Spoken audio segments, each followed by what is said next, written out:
राम राम मैत्रिणींनो, माझ्या कोल्हापुरी स्टाईल या यूट्यूब चॅनलमध्ये आपल्या सर्वांचं अगदी मनापासून स्वागत.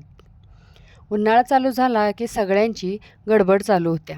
विशेषतः महिला मंडळाची म्हणजे उन्हाळ्याचे पदार्थ करण्यासाठी कुरडया, पापड्या, पापड, सांडगे.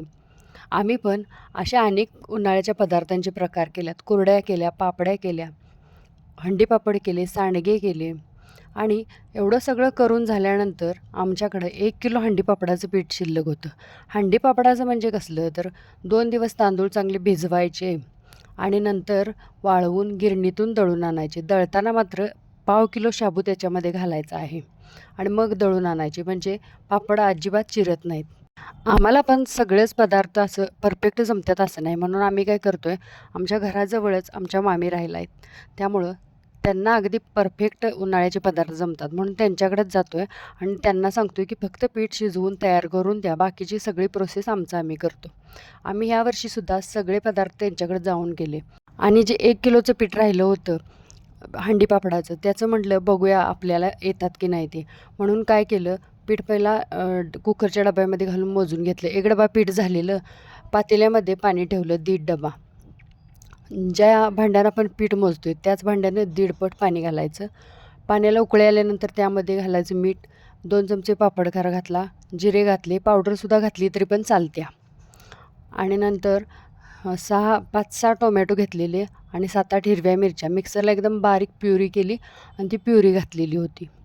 पाण्याला उकळी आली की त्यामध्ये पीठ घालायचं आणि चांगलं गरगटायचं आहे. हे काम एकट्याचं नाही बरं का, त्यासाठी आपल्याला दोघांची गरज लागते. म्हणजे एकजण पातेलं घट्ट धरायला आणि एकजण ते लाटण्यानं पीठ हलवायला, म्हणजे अजिबात गुठळ्या होत नाहीत किंवा पीठ कुठंच कोरडं राहत नाही. आणि आपल्याला वाटलं की पीठ जरासं सुकं झालं आहे किंवा घट्ट झालं आहे तर थोडंसं पाणी वरनंसुद्धा घातलं तरी चालते.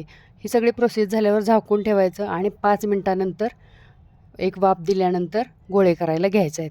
आमच्या जाऊबाई म्हटल्या, मी गोळं करून देतो आणि तू मशीनवरती पापड तयार कर. मग त्या गोळं करून देत होत्या आणि मी मशीनवरती पापड तयार करत होतो. पहिला प्लॅस्टिकचे कागद घ्यायचे आहेत, समान आकाराचे, म्हणजे एक चौकोनी आकारामध्ये कापायचे, त्यांना तेल लावायचं आणि मशीनच्या वरच्या साईडला एक आणि खाली एक असं 2 कागद ठेवायचे आहेत आणि मध्ये गोळा ठेवून थोडंसं प्रेस करायचं आहे. तेल जर लावलं नाही आपण कागदाला तर कागदाला पापड चिकटू शकतो, म्हणून कागदाला थोडंसं तेल लावून घ्यायचं आहे. एकदाच लावलं की शेवटपर्यंत नाही लावलं तरी चालते आणि नंतर थोडंसं प्रेस केल्यानंतर एकदम गोलमटोल असा पातळ असा पापड तयार होतो आहे. आम्ही पापड करताना मुलांना सुट्ट्या असल्यामुळं मुलंसुद्धा घरातच होती. आमच्या छोट्यालासुद्धा ते बघून कुतूहल वाटत होतं की नुसता गोळा ठेवला की एका सेकंदात त्याचा पापड कसा तयार होतो, म्हणून लगेच माझ्याकडे आला आणि म्हणला मीसुद्धा पापड करणार आणि असे 2-3 पापड त्यांनी केले आणि आमच्या छोट्यानं केलेले पापडसुद्धा अगदी गोलमटोल आणि एकदम पातळ झाले होते. एक 3-4 पापड झाल्यानंतर तो उठला आणि त्यानंतर आम्ही दोघी पापड करायला लागलो.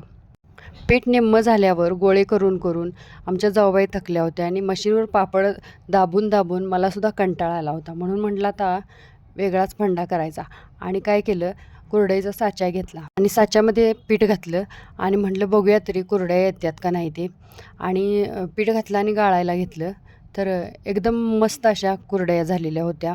बारीक त्याचे वेल पडलेले होते आणि चांगल्या सुबक अशा मस्त अशा कुरड्या झालेल्या होत्या. आता तुम्हीसुद्धा अशा प्रकारची रेसिपी नक्की करून बघा, खायलासुद्धा एकदम छान असे लागतात आणि टोमॅटो घातल्यामुळं चव थोडीशी वेगळीच लागते, आंबट तिखट अशी. तुम्ही नक्की करून बघा.